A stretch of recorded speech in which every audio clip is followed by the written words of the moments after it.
Hey guys, Johnny here, coming at you from a beautiful day up in the holler. A little cooler today.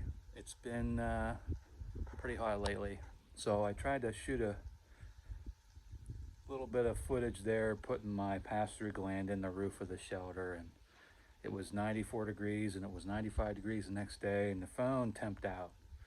I was in the middle of shooting and the phone just said, no, nah dog, it's too hot. So kind of screwed up those videos, but got the pass-through gland installed. While we're up here, I'm gonna do a little work before work, but I wanted to show you how the Ben-Hur turned out. This will start at the front. These safety chains, they had long chains bolted to the original. I'll zoom in here and we'll show you. Okay, so they left these castings on here and they used the original hooks, but they cut the original chains off, somebody did, and they bolted chains, long chains, probably about twice as long as this, onto the front of that trailer. I'm not gonna go buy some new old stock stuff. I counted the links in the TM, the G-518 technical manual, counted the links. I looked at, approximately how long they are, because in the pictures they show the chains dangling straight down and pretty much touching the ground. Counted the links, welded the chain on there, and that's good enough for me. It doesn't need to be a 100 point job. Moving back a little bit more, the caster wheel. I wanted to make the wagon wheel style of caster wheel, as you can see in there. So I made the wheel.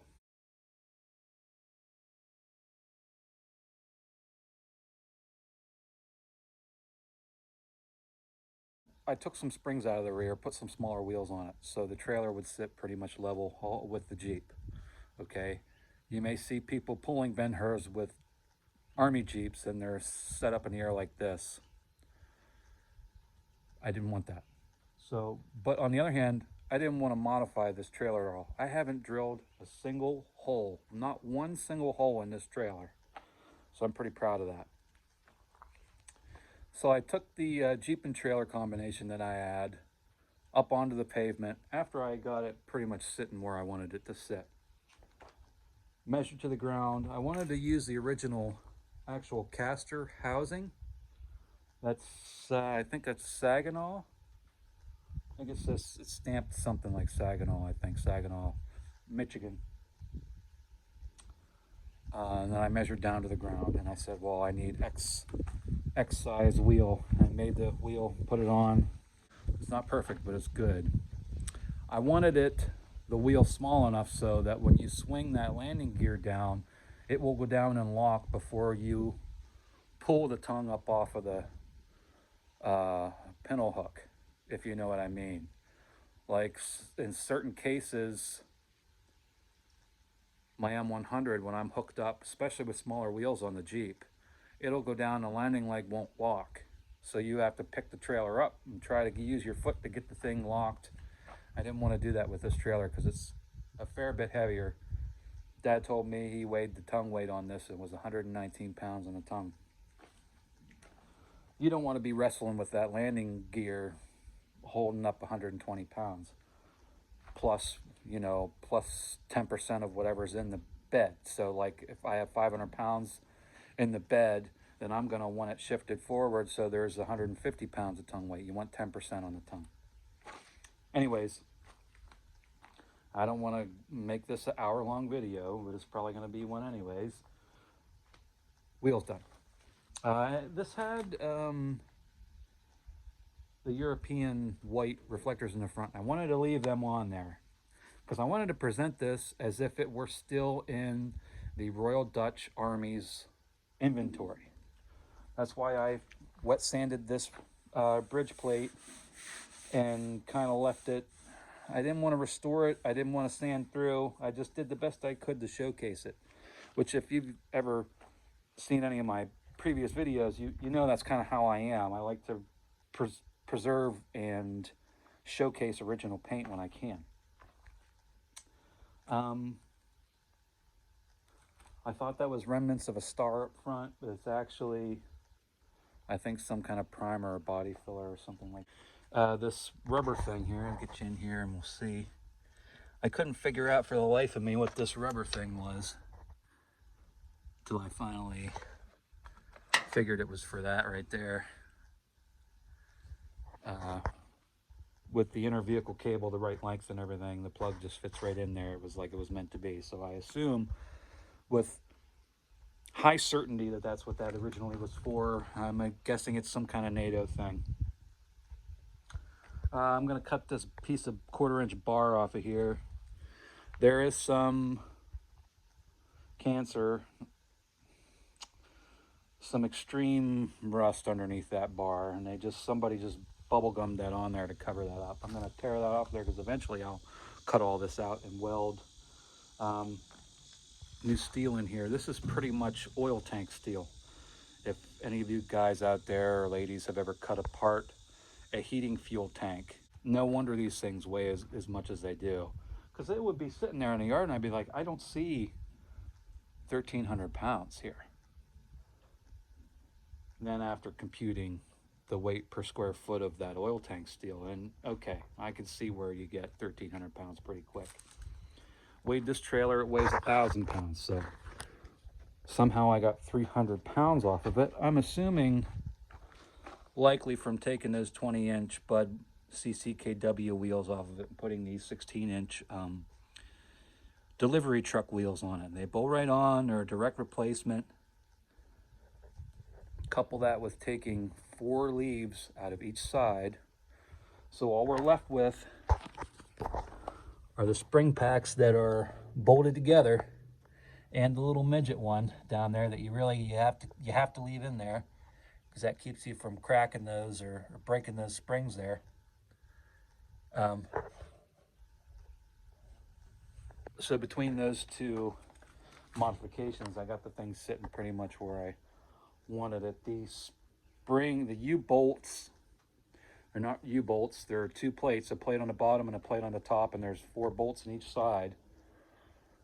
Were not the original bolts.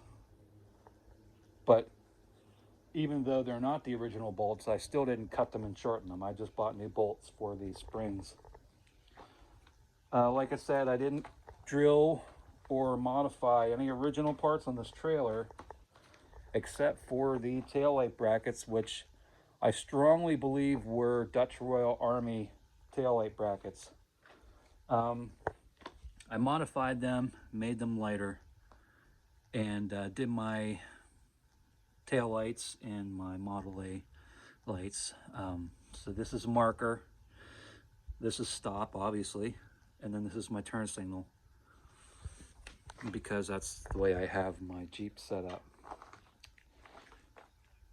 I didn't know how, when I built my Jeep, this is kind of a tangent. When I wired my Jeep, and I did the wiring system in it, I didn't know how to see in a vehicle you will have relays that whenever you have your turn signal on and your brake on at the same time, it will flash that turn signal and not backfeed into the other side brake and just turn the brakes on. Same with your 4-ways. If your 4-ways are on and you get on the brakes, it'll still flash the 4-ways instead of just having a solid brake light, because it'll backfeed and I didn't know how to get around that. I didn't know it's got to be in a board in the donor vehicle. I didn't know how to do it, so I made it a 3 light. So I have a separate tail light, a separate turn signal, separate brake. I have 3 instead of stop, turn, tail. Okay. Anyways, that's how I wired this trailer too. Sorry to make everything a sermon here. The brake works. You may remember back a few episodes ago, it was called A Tale of Two Drums. And it was about how am I gonna get parking brakes on this Ben-Hur without trying to source original drums, without spending an arm and a leg, before September of this year.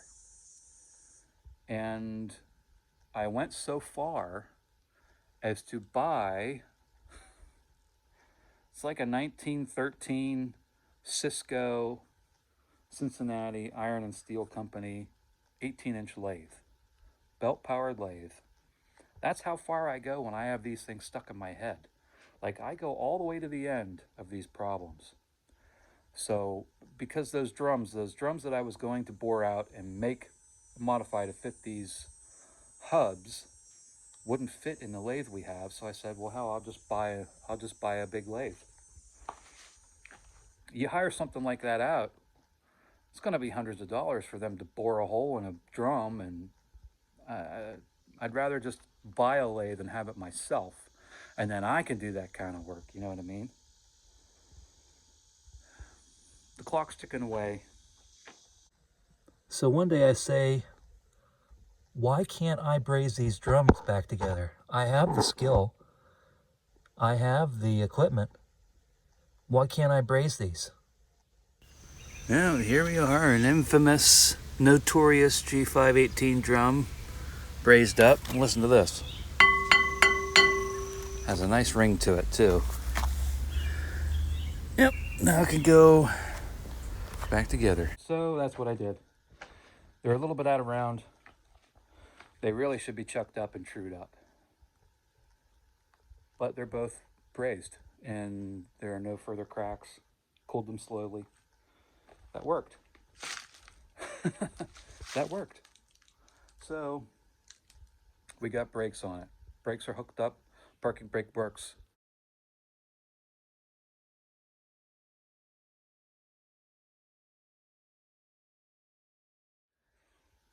What I did want to say to the masses is I can understand why these brakes on these Ben-Hurs get smoked and cracked and broken, because this parking brake doesn't really work that well. Even when it's adjusted up and you yank that son of a bitch on 4 or 5 clicks, it still won't drag the wheels. Like, you could hook a deuce up to this with the brakes turned on and probably take out and not even realize these parking brakes are on. That's how bad they are. They're not self-actuating. This is old time stuff. Mechanical drum brakes. And so I can understand why so many get smoked and broken. It would be super easy to forget to turn those brakes off before you leave. Super easy. In comparison to the quarter-ton trailers like the M100, I don't know if the MBT had self-actuating brakes or not, but these M100s have basically Jeep brakes. And when you yank that sucker on, buddy, if they're adjusted upright and they're working right, you'll drag those wheels across the ground. Like, there's no mistaking that you have those parking brakes on. So, you made a notice. We have some millings in this trailer. I have about a half ton of milling, half, 3/4 ton of millings in here. Pulled her up the hauler with the Jeep. You can't do that. The hell I can't do that. We did her, buddy, because I wanted to see how this trailer would pull with more weight in it than I will normally typically pull. And looks good. That's all I wanted to really say. The trailer's looking good there. I'm happy with the trailer. Trailer's done. Oh, except for one thing. I want to put a landing leg in the back so it doesn't go ass over tea kettle whenever I step in the back of it. But that's a walk around of the trailer. It looks much better with the white wheels painted green and the black fenders painted green. Even though it's not the correct shade, you know, it's all one color now at least, so I'm happy with that. I take the lunette ring off for security reasons. If they want it, they're gonna have to really want it. So that's it for that. Next video, we'll do a walk around of the shelter and show you how things are going with that. I've been pretty discouraged lately with the video creatorship. The algorithm is against me for one reason or another. Like, I can't get any traction on YouTube. And so that's really discouraging. You know, and I was never one to peddle or to beg for likes and subs and stuff. That's just not who I am. I figure if you want to be here, you're interested in this stuff, you're gonna subscribe if you enjoy my content. I don't have to tell you what to do. So it's been a while, and I apologize for that, but that's full transparency. It's a mental health issue for me. All right, well, it won't be long until we're going to be on the happy trail. I have a lot of responsibilities before and during this convoy, so I'll try my best to share this convoy with you, but then I'm not making any promises right now, okay? We'll see. I got a laptop that's KIA right now. I'm going to try to reboot Windows, I have to make a recovery thumbstick and try to get Windows back on this laptop so I can make a PowerPoint presentation to present to the National Convention in Oshkosh 2 weeks before the convoy, which I am the March Unit Chief of. So you can imagine I got a lot on my plate. And then getting everything ready at home. And I have a very elderly cat. You know, there's a lot of stuff going on in my personal life too that you don't see on YouTube. So that's it for now. Thanks for watching. We'll see you out there. Keep on jeeping on. And look at that view back there. Holy pokers. I might not even go to work today. Maybe I'll just stay up here in the holler. See you next time, guys. Bye-bye.